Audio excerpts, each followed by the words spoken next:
Kanchenjunga express.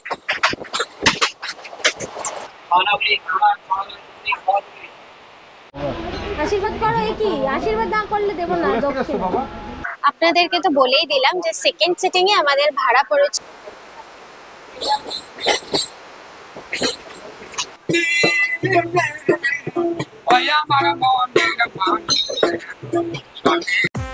কয়েকটা দিন আগে কলকাতার বাইরে গিয়েছিলাম এক বিশেষ কাজে। সেই দিনেরই একটি অতি সাধারণ ট্রেন জার্নির কিছু মুহূর্ত সাজিয়ে দিলাম আপনাদের জন্য। আজকের জার্নি হতে চলেছে 12-3-63 আপ কলকাতা হলদিবাড়ি এক্সপ্রেসে। আজকে আমাদের coach number D5 2S। Mister ইন্ডিয়ার সেই সিনটা মনে আছে? ওই যে বাচ্চাগুলো থালা পিটাতো আর বলতো ক্যালেন্ডার খানা দো, ক্যালেন্ডার খানা দো, এরকমই বলতে হবে এখন। ক্যালেন্ডার দরজা খোলো, ক্যালেন্ডার দরজা খোলো। এবার খুলবে বাবা। 25-26 এই ট্রেনের সবচেয়ে ন্যূনতম ভাড়া 2S 155 টাকা জনপ্রতি। তো আমরাও কিন্তু আজকে 2S এই জার্নি করতে চলেছি। আর এই ট্রেনটি কলকাতা থেকে হলদিবাড়ি পর্যন্ত কভার করবে মোট 626 কিলোমিটার যাত্রাপথ। আমি ততটা যাব না, আমি প্রায় মাঝপথেই নেমে যাব। কোথায় নামবো সেটা একেবারে শেষেই বলবো। শ্রেণীকরণের দিক থেকে দেখতে গেলে কিন্তু এই ট্রেনে সেকেন্ড এসি, স্লিপার কোচ সব রকমই কিন্তু, আর থার্ড এসি সব রকমই রয়েছে। তো যারা যারা চাইছেন থার্ড এসি বা স্লিপার কোচেও ট্রাভেল করতে পারেন। আমরা যেহেতু অল্প কিছুক্ষণের জন্য ট্রাভেল করছি, তাই আজকে আমরা জার্নি করছি সেকেন্ড সিটারে। আর এই সেকেন্ড সিটিং এ আমাদের সিট নাম্বার আজকে 25-26। আর অবশ্যই কিন্তু রয়েছে ওয়াশরুমেরও ফেসিলিটি। আর দেখুন জলও রয়েছে। বাবা, কল খুলতে আসার আগে ভালো করে ডিম সিদ্ধ দুধ খেয়ে আসবেন, না হলে কল থেকে জল পড়বে না। আর এই রয়েছে ওয়াশরুম ইন্ডিয়ান টয়লেট রয়েছে, অ্যাজ ইউজুয়াল যেরকম থাকে সেরকমই রয়েছে।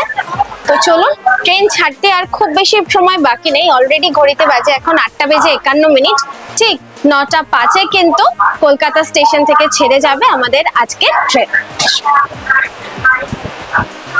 সেকেন্ড সিটারের পার কোচে সিট সংখ্যা রয়েছে 108টি। আর দেখুন প্রত্যেকটা সিটে কিন্তু সিটিং অ্যারেঞ্জমেন্ট 3 জনের ক্যাপাসিটি রয়েছে এবং সিট নাম্বারও কিন্তু মেনশন করে দেওয়া রয়েছে। আর আপনার টিকিটেও থাকবে সিট নাম্বার। সো কোনো রকম কোনো সমস্যা হওয়ার কথা নয়। এর আগেও কিন্তু আমরা কলকাতা স্টেশন থেকে এই সেকেন্ড সিটিং এ করে আরেকটা ট্রেন ব্লগ করেছিলাম। তো কারা কারা সেই ব্লগটি দেখেছেন এবং কোথায় গিয়েছিলাম কমেন্ট সেকশনে জানাতে একদম ভুলবেন না। আপনাদেরকে তো বলেই দিলাম যে সেকেন্ড সিটিং এ আমাদের ভাড়া পড়েছে 155 টাকা জনপ্রতি। তো আমি কিন্তু স্ক্রিনে মেনশন করে দেবো এবং ডেসক্রিপশনেও দিয়ে দেবো এই ট্রেনে আরো যা যা সেকেন্ড এসি, থার্ড এসি বা স্লিপার কোচের যে ভাড়াগুলো সেগুলো আমি মেনশন করব। চলুন দেখা যাক আমরা কত অবধি যাই। আমাদের গন্তব্যস্থল আজকে কোথায়? হলদিবাড়ি তো আমরা যাব না, তার আগেই নেমে যাব, কিন্তু কোথায় নামবো সেটা সারপ্রাইজ। একেবারে নির্ধারিত সময় অনুযায়ী কিন্তু কলকাতা থেকে আমাদের ট্রেন ডিপার্চার হয়ে গেল একদম 9:05 রাইট টাইমে। তাহলে চলুন কলকাতাকে টাটা বাই বাই বলে আমরা ঘুরে আসি একদিনের ছুটিকা সফরে। কোথা থেকে সেটা জানতে হলে অবশ্যই পুরো ভিডিওটা কিন্তু দেখতে হবে।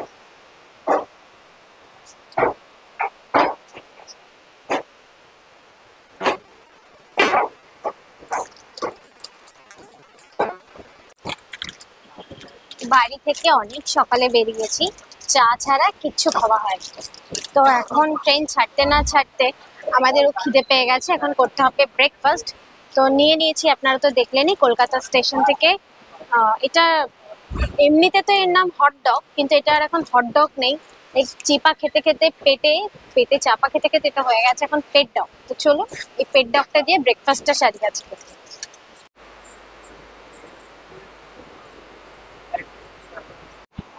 98 কিলোমিটার যাত্রাপথ অতিক্রম করে আমরা এই মুহূর্তে এসে পৌঁছালাম বর্ধমান জংশনে।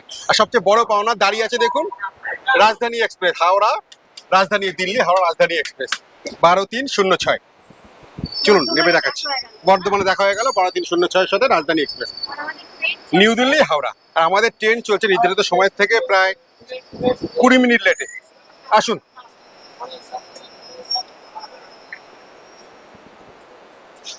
আর বর্ধমানে আমাদের ট্রেন দিয়েছে 2 নম্বর প্ল্যাটফর্মে, আর রাজধানী দাঁড়িয়ে আছে 5 নম্বর প্ল্যাটফর্মে।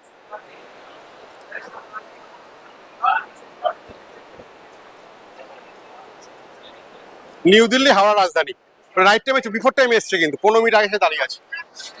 ওটা যেখান থেকে ছাড়বে সম্ভবত 47-এ, 10টা 47-এ। আর যেটা বলছিলাম, বর্ধমান থেকে যারা খাবার দাবার কিনতে চান, এখানে নাম করা সীতাভোগ মিহিদানা, অবশ্যই এখান থেকে স্টেশনে প্রচুর প্ল্যাটফর্মে প্রচুর দোকান পেয়ে যাবেন, এখান থেকে কিনে নেবেন। হ্যাঁ একদম একদম। আমরা দেখেছি প্যান্টি থেকে খাবার, মানে প্যান্টি কার নেই ট্রেনে যদিও বা, হ্যাঁ তুলবে। যারা ট্রেনে মানে লাঞ্চ নিতে চাইছেন তারা কিন্তু অর্ডার করতে পারেন। একদম। চলুন, ট্রেন খুব ভালোই চলছে, 15 মিনিট লেটটা কোন লেট না, দেখা যাক। দেখুন রাজধানী ছেড়ে দিল, কিন্তু ঠিক 10টা 47 রাজধানী ছেড়ে দিল। এর পরের স্টপেজে হাওড়া জংশন। টাটা রাজধানী, টাটা।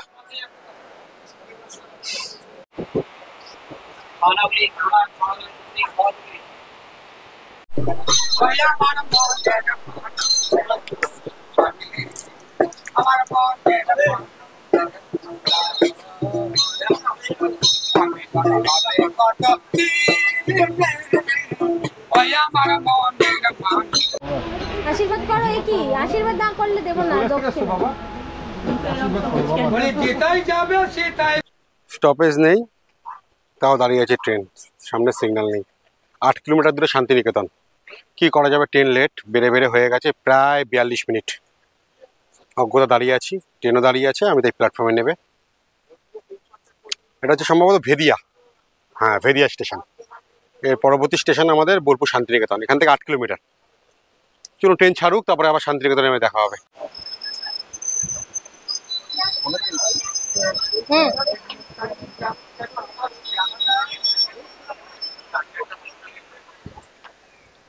কলকাতা থেকে মোট 150 কিলোমিটার পথ পাড়ি দিয়ে এই মুহূর্তে আমরা বোলপুর শান্তিনিকেতন, আর বোলপুর শান্তিনিকেতনের 1 নম্বর প্ল্যাটফর্মে আমাদের দিয়েছে ট্রেন।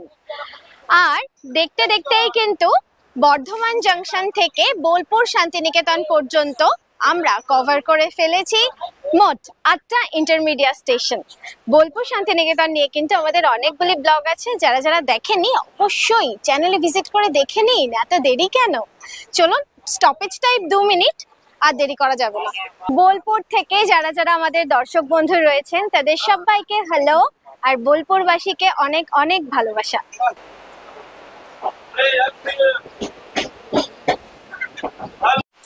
লাগেজ র্যাক তো থাকছেই, তার সাথে কিন্তু রয়েছে এরকম হ্যাঙ্গিং সিস্টেম, যেখানে আপনারা আপনাদের হ্যাঙ্গিং কিছু ঝোলাতে পারেন আর কি কোনো দরকার হলে। আর রয়েছে চার্জার, এখানে শুধুমাত্র দেখতে পাচ্ছি এরকম মানে ইউএসবি চার্জার নেই, নর্মাল চার্জারই রয়েছে, চার্জার পয়েন্ট। তো মোটামুটি যেরকম যা ফিচার্স দরকার, ফেসিলিটি অ্যামিনিটিস অ্যাভেলেবল। কত ডিম? 2.25 দিন, 2টো ছিল। এবার নিয়ে নেবো ডিম সেদ্ধ, 2.25 টাকা। ট্রেনে সফর করছি না পিকনিক এসছি বলতে পারবো না। প্রথমে হলো লুচি পুরি, এবার ডিম সেদ্ধ।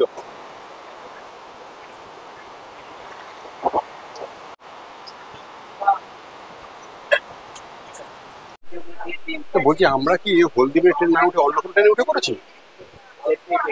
বুঝতে পারছি না, আমরা কৈলাসপুরে নাকি দেখি শিবের ছড়াছির আরেক শিব চলে এসছে। কত শিব! ওটা ছিল সবুজ শিব, এটা ব্লু পেন্টেড, ব্লু নীল শিব, নীলকণ্ঠ। বাবা বাবা বিষ পান করেছে নীলকণ্ঠ না? বাবা এদিকে আসো বাবা। ঠিক আছে বাবা, সব ঠিক আছে তো? হ্যাঁ, পার্বতী কোথায়? পার্বতী নেই, হয়নি এখনো। ওটা মা, এটা জানতো কামড়া উপরে তো লজ্জা পেয়ে গেছে। ছোট শিব না, লজ্জা পেয়ে গেছে। নির্ধারিত সময়ের তুলনায় প্রায় 51 মিনিট দেরিতে আমাদের ট্রেন এই মুহূর্তে এসে পৌঁছিয়েছে তার যাত্রাপথের 211 কিলোমিটার পথ অতিক্রম করে রামপুরহাট জংশনে। রামপুরহাটের 5 নম্বর প্ল্যাটফর্মে দিয়েছে আমাদের ট্রেন। আর এই রামপুরহাট থেকেই কিন্তু তারাপীঠ যাওয়ার জন্য সব থেকে সুবিধা, মানে স্টেশনের বাইরে কিন্তু প্রচুর অটো গাড়ি সবকিছু অ্যাভেলেবেল পেয়ে যাবেন। আমরা তো আজকে তারাপীঠ যেতে পারছি না, কিন্তু যারা যারা চাইছেন বাড়িতে বসেই মা তারার দর্শন করে নিতে, দেখে নিতে পারেন আমাদের তারাপীঠের ভিডিওটি। তো এখানে স্টপেজ টাইম 2 মিনিট, বেশিক্ষণ আর দাঁড়াবো না, উপরে উঠে যাই, যখন তখন ট্রেন আর কি চালু হয়ে যাবে, যেহেতু লেটে রান করছে ট্রেন। আর প্রচন্ড গরম, প্রচন্ড গরম, চোখ মুখের হাল দেখেই বুঝতে পারছেন আজকে কি গরম। বোলপুর শান্তিনিকেতন থেকে এই রামপুরহাট জংশন অবধি কভার করতে আমাদের ট্রেন কিন্তু পার করেছে মোট 8টি ইন্টারমিডিয়েট স্টেশন। চলুন আবার ট্রেনে ফিরে যাই, এগিয়ে চলি আমাদের গন্তব্যের দিকে।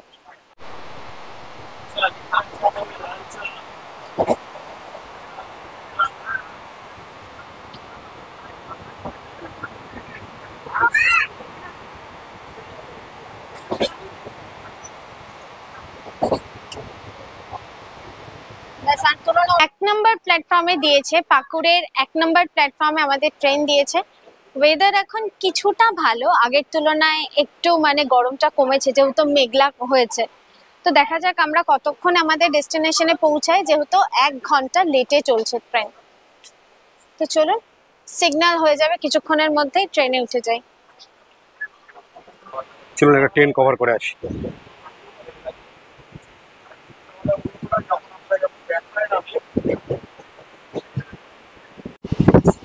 তেরো 028 কবিগুরু এক্সপ্রেস আমার পথে।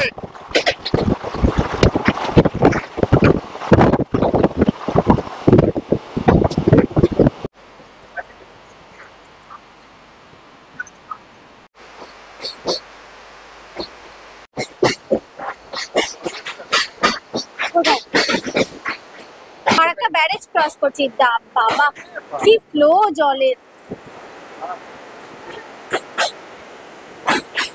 বললে ইতি চলনা শুরু হয়ে যাবে।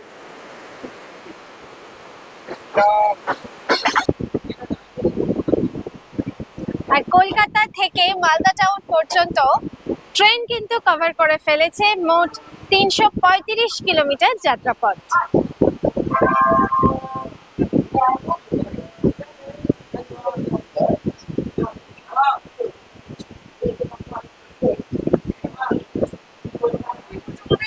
এই মুহূর্তে আমরা এসে পৌঁছেছি মালদা টাউন স্টেশনে। মালদা টাউনের 4 নম্বর প্ল্যাটফর্মে দিয়েছে আমাদের আজকের কলকাতা হলদিবাড়ি এক্সপ্রেস। আর আমি তো আপনাদেরকে প্রথমেই বললাম যে আমরা হলদিবাড়ি অবধি যাব না, আমরা নেমে যাব মাঝপথে। তো হ্যাঁ, এই মালদা টাউনেই আমার জার্নি শেষ হচ্ছে, কিন্তু ট্রেন যাবে হলদিবাড়ি পর্যন্ত। এখানেই আমাদের জার্নি শেষ। ট্রেনকে টাটা বাই বাই বলে আমরা চলে যাব আমাদের গন্তব্যের উদ্দেশ্যে। মালদা টাউনে ট্রেনের স্টপেজ টাইম 10 মিনিট। আর ট্রেন কিন্তু লেট অনেকটা মেকআপ করে ফেলেছে। এখন ট্রেন মোটামুটি 10 মিনিট লেটে রান করছে, হয়তো এটা এক্সাক্ট টাইমেই পৌঁছাবে। 10 মিনিট লেটটা কভার করা ডাজন্ট ম্যাটার। তো আমরা তো মালদা টাউনে এসে আমাদের জার্নি শেষ করলাম, নতুন আরেকটি গল্প শুরু করব বলে। এই ট্রেনে আমাদের সফর আজকে এখানেই শেষ। মালদা টাউনেই আমাদের ছিল আজকের গন্তব্য। ট্রেন যাবে তার নিজের গন্তব্যে, আর আমরাও এগিয়ে যাব আমাদের আগামী গন্তব্যের উদ্দেশ্যে। তাহলে চলুন এবার স্টেশনের বাইরে গিয়ে খুঁজতে হবে সবার আগে মাথা গোজার মতন একটি আস্তানা, কারণ মালদায় আমার একদিনের রাত্রিবাস।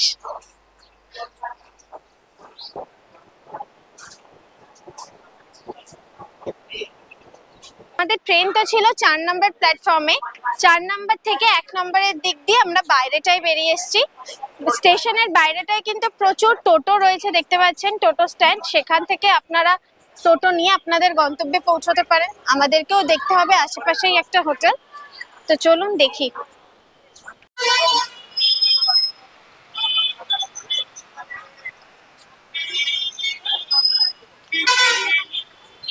Now we are in Malda town.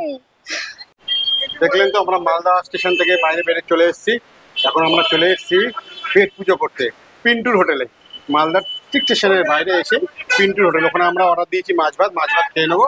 খেয়ে তারপরে যাবো কোনো একটা আস্তানা, কোনো একটা হোটেলে। সেটা অনেকটা হয়েছে, প্রায় 3:30 বাজতে যায়। এটা খুব খিদে পেয়েছে, খুব খুব। চলুন খেয়ে নিই, খেয়ে দিয়ে তারপর আমরা হোটেলে যাই। কোন হোটেলে আছি, কোথায়, এখান থেকে কত দূর আর ভাড়াও কত সবই বলছি ভিডিও। এই পাপড় গুলো ছোটবেলায় খুব খেতাম, কিনে কিনে কালারিং পাপড়। এখানে আছে হচ্ছে ডাল, ভাত, সয়াবিনের তরকারি, চাটনি। তো চাটনি না, পুঁই শাক। আচ্ছা, পুঁই শাক, এখানে উচ্ছে ভাজা আছে, পাপড় তো বললোই, আর এখানে আছে কাতলা মাছ, রুই মাছ,